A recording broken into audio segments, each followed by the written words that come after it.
In today's video, we're going to see Charlie Kirk and this race warrior. Okay, very interesting conversation, and it's going to escalate very quickly. Okay, today's video is from Charlie Kirk, and it's titled "Charlie Kirk versus Race Warrior Escalate Quickly." Usually when their conversations do not go, especially with the lefties, when the conversations are not going their way, it escalates so fast, they become rude and brash. Okay, so we're going to see this. I hope it doesn't escalate as much as we think. Okay, I'm hoping to see really meaningful conversations, especially on the part of the students, and asking sensible questions. Okay, before we dive into the video, I'm Oge. Welcome to the channel. If it's your first time here, so good to have you here. Do well to like, share, subscribe, turn on post notification bell. Let's check this out together.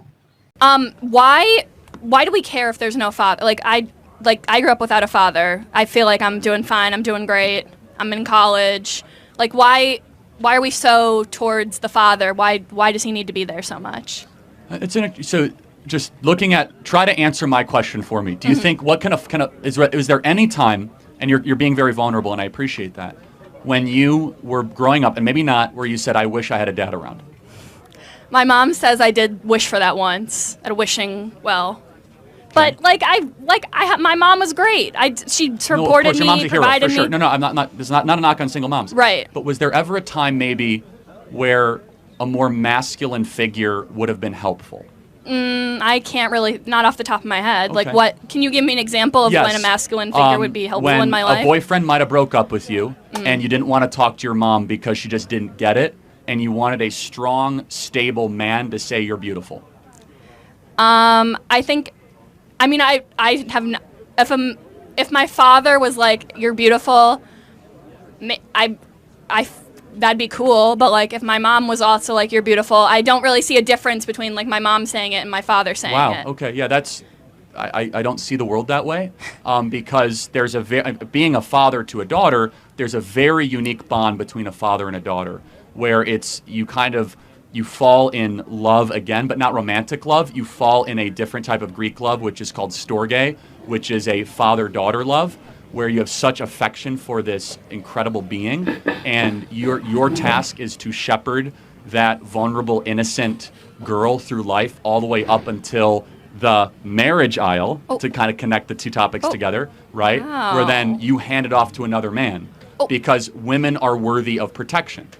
So you're saying there has to be a man in the woman's life. The woman can't be alone. No, there are exceptions, but it is a beautiful ideal. And when that ideal falls apart, now let's talk about the technical side.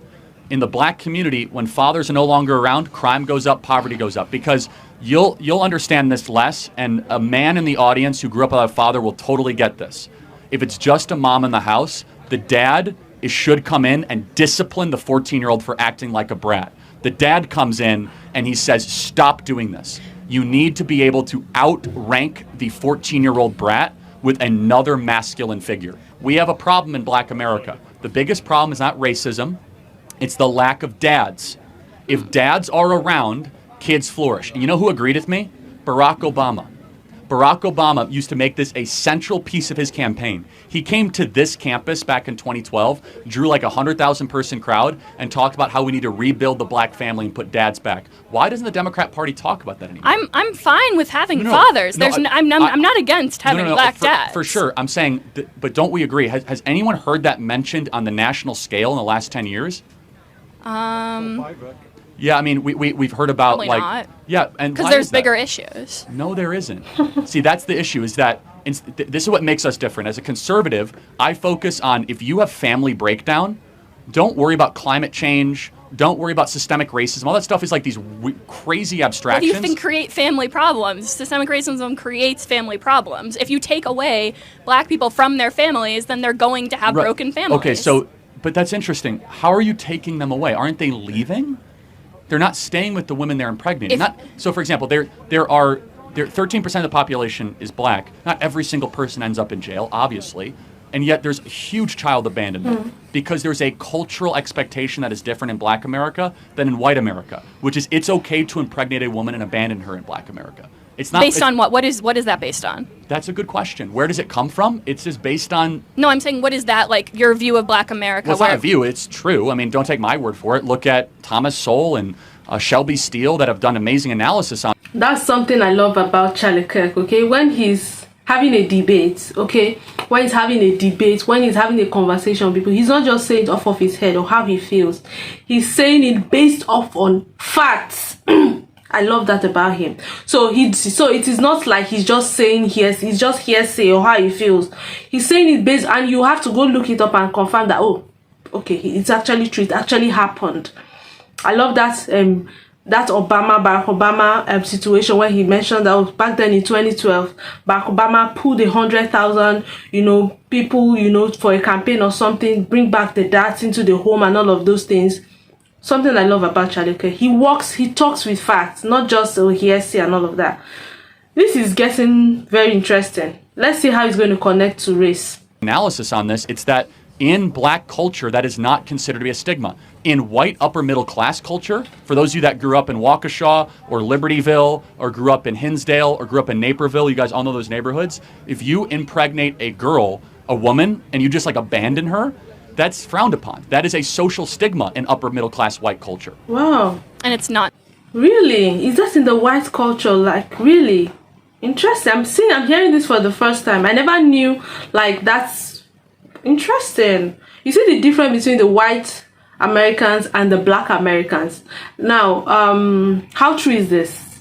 Because if this is actually true, then, I mean, it's a good thing, isn't it? Yeah. And it's not in black culture? No. In fact, it's glorified by the rap culture.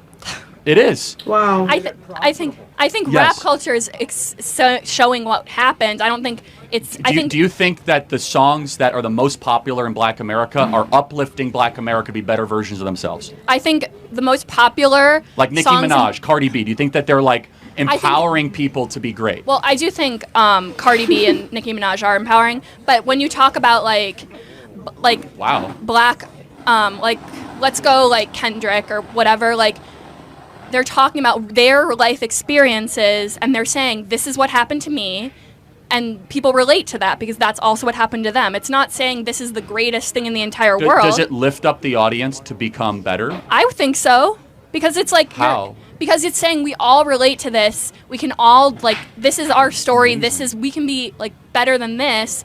Even though it's like, I mean, there's better, there's not better. It depends on what your worldview is. But I think that rap is good because it can like... No, I'm not saying it's bad or good. I'm saying like just the essence, the core, the ethos is not exactly about like quitting drinking, quitting drugs, and getting married and having children. No, it's about what you have done, not about like...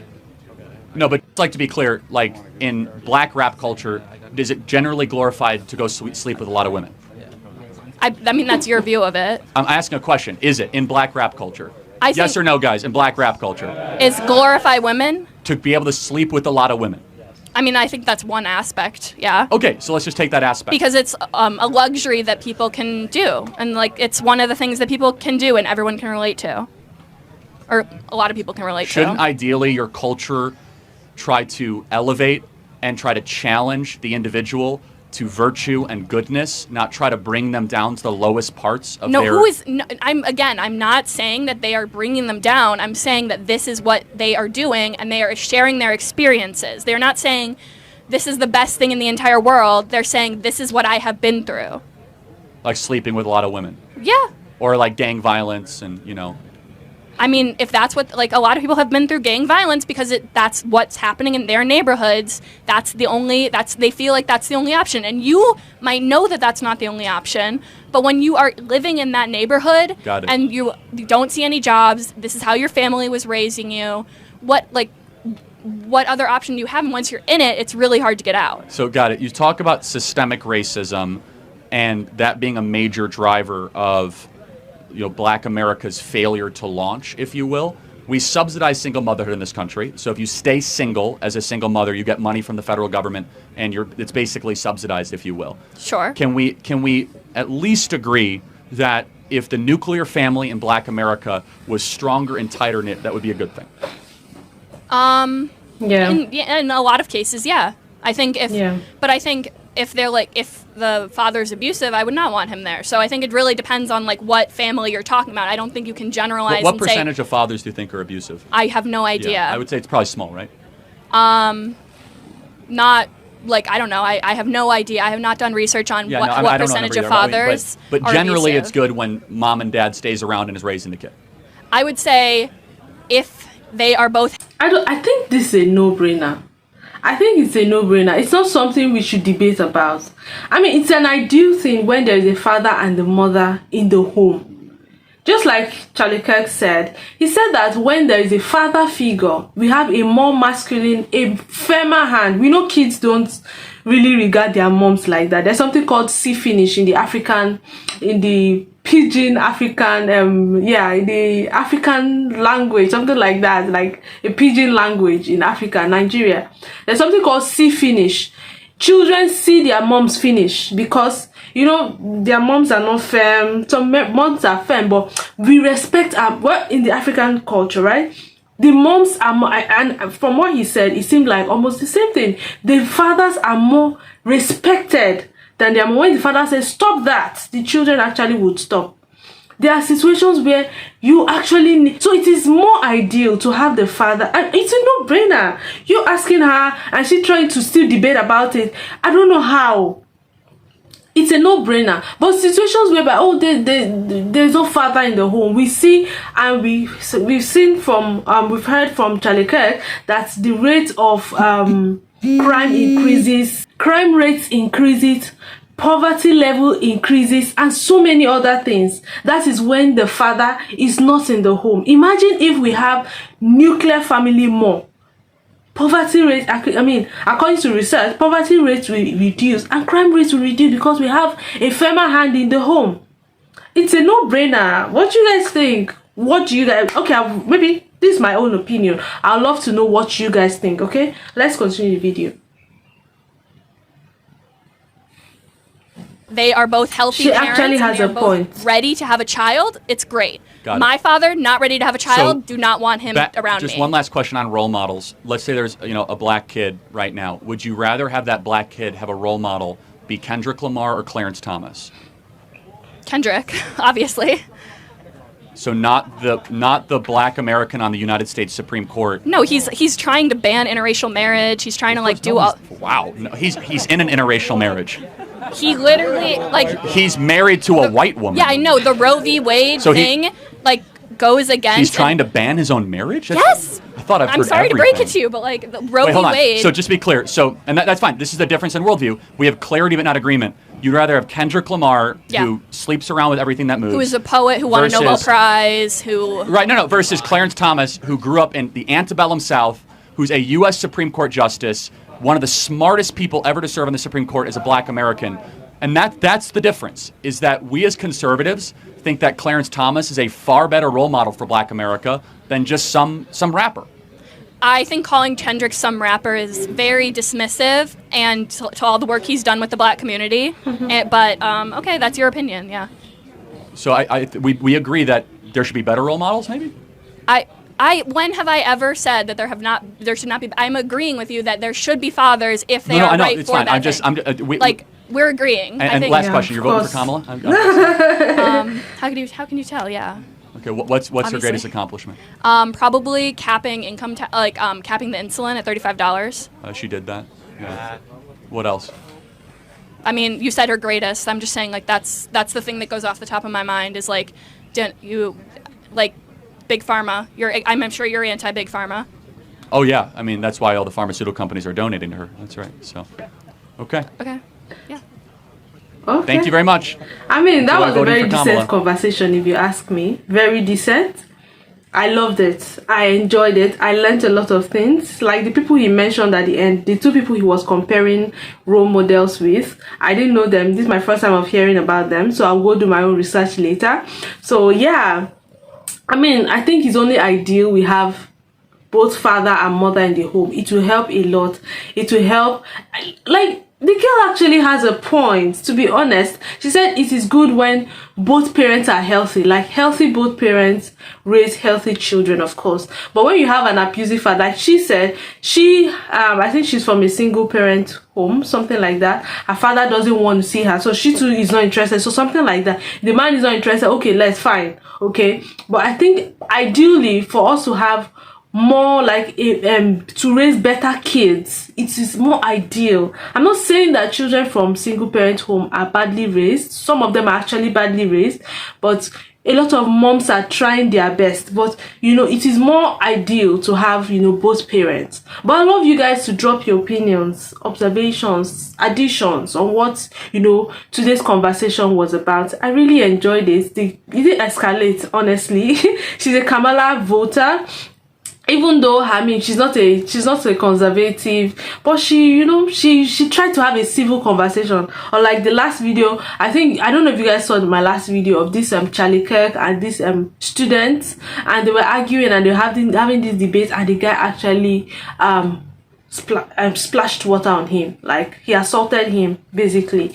And you know, Charlie was like he's going to sue him and all of that. Yeah, so sometimes these conversations escalate so badly. Some of them, you know, call him out, call him names and all of that. He doesn't really call them names, but you know, sometimes he can't even take it. And sometimes some of these students are usually very insolent. But I mean, today's conversation actually went really well, and I learned a few things from this. So you guys should please let me know what you guys think about this video. If you learned a lot, something, you know, let's know what you think about this video. I mean, if you appreciate my work, you know what I do, you love to appreciate me, kindly use the super thanks button. Okay, I really appreciate whatever it is you give me. And yeah, do well to like, share, subscribe, turn on post notification bell, and I'll see you in my next video. Bye bye.